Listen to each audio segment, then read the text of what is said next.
My name is Brinda Somaya, and I'm an architect who has been practicing based in Mumbai for the last 3 decades.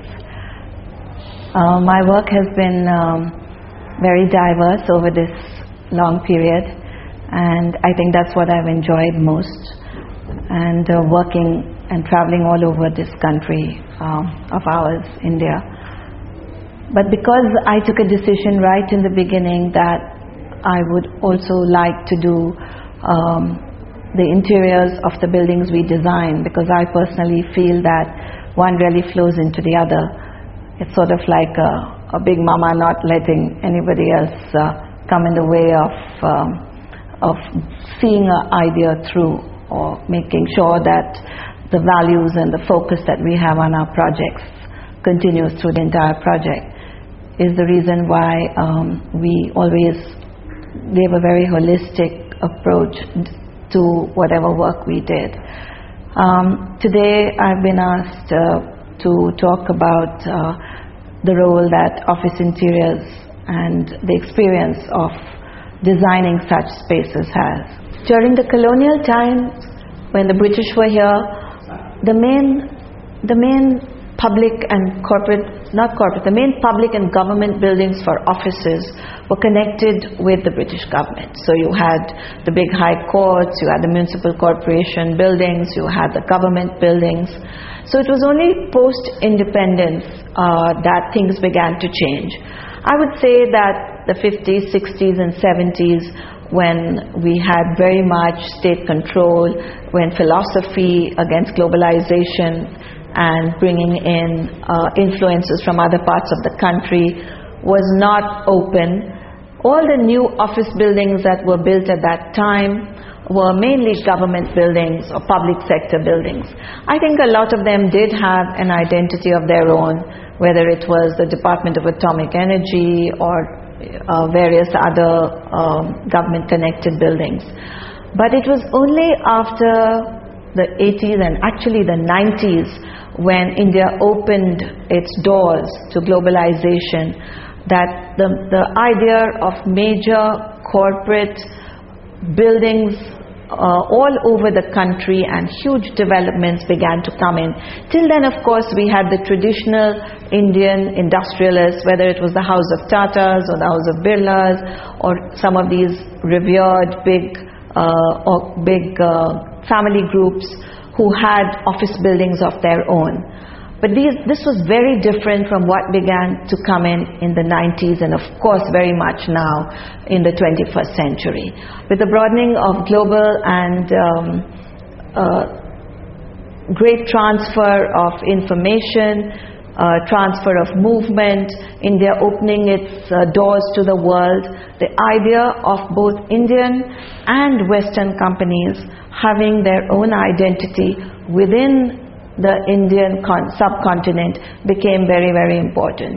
And with this also came the growth of the developers and the builders, who then began to build with the aid of governments like the state government or the municipal corporations of different cities. Big areas of development were done, whether it was Gurgaon, whether it was the Bandakulla complex, whether it is areas in Hyderabad like Gachibowli, or in Bangalore like Whitefield or the Hosu Road. Big developments began to take place.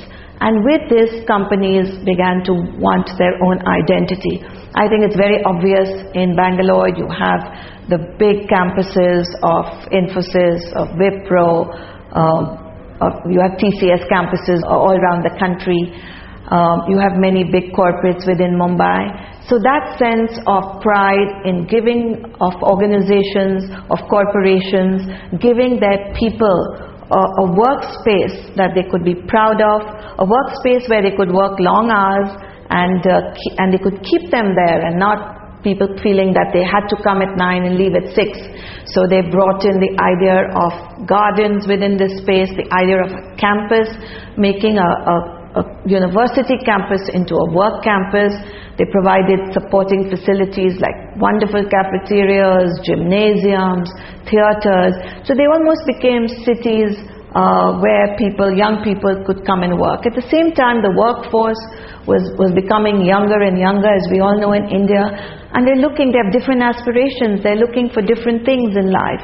So it became almost a sort of a continuum between their home and their work. Young people spending a lot more time not feeling they have to rush back. This probably improved the productivity a great deal. So this is something that's happening in campuses all over the country, from the north to the south. As against this campus development, you also have big centers, like I mentioned, within big cities like Mumbai and Delhi, where individual buildings are being built either for different corporations or different developers or venture capitalists are investing in very, very high quality buildings and renting them out to people, and then interior spaces come in. I personally have some issues with some of the main big large developments that are taking place, because I feel that often they are very cold, the infrastructure is not adequate. It's a sense of almost foreignness to many people working in these gigantic buildings. I think we have been much more successful in the campuses that we have built, rather than these sort of developments that have taken place in Gurgaon and in BKC. I would like to begin with one of the first office interiors that we did, because it's not at all what we would be doing today. In the last 30 years, things have changed so much. The spaces have grown exponentially, and the approach has changed altogether. This was NRK House, which was part of the old Kamla Mills. It was one of the first buildings on Tulsi Pipe Road in Mumbai, where the client came to us and showed us this motley group of buildings. It was actually a wheat storage go down, an old creche and toilets and a kitchen. And he said, I want to make this into my corporate headquarters. Looking at it, I think in my mind I sort of imagined what we could do with something like this.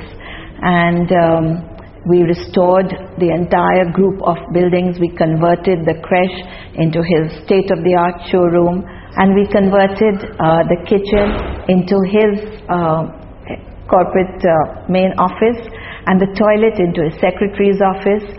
And we worked with the spaces between all these buildings as well. And when it was completed, we handed it over. And I remember this client coming to me and saying, you know, Brinda, my efficiency of the people within my organization has gone up 30%. And I think that was one of the first things I remembered about how important it is for people to work in a space that is conducive to their nature, to the nature of the work of the client, as well as something that actually raises their spirit and makes them take things forward. So this was the very, very first restoration cum corporate building we did. Subsequently, we did 2 or 3 other buildings on that road itself, and each one was so different. Each one was a corporate office of sorts. And I think this is what I want to bring across, that when we talk about the office space in India today, it is not necessarily just an office space in a big builder type building. We have a huge number of ordinary buildings, of heritage buildings, of vernacular buildings, all of which clients are converting into corporate spaces, executive spaces, and office spaces today. And I think each one has to be treated very differently. So today I just want to talk about a few of my architectural projects which cover this gamut of different types of buildings, and how the office space has worked and developed very differently in each one of these spaces. On the same Tulsi Pipe Road, next to this NRK house, we actually built a new building.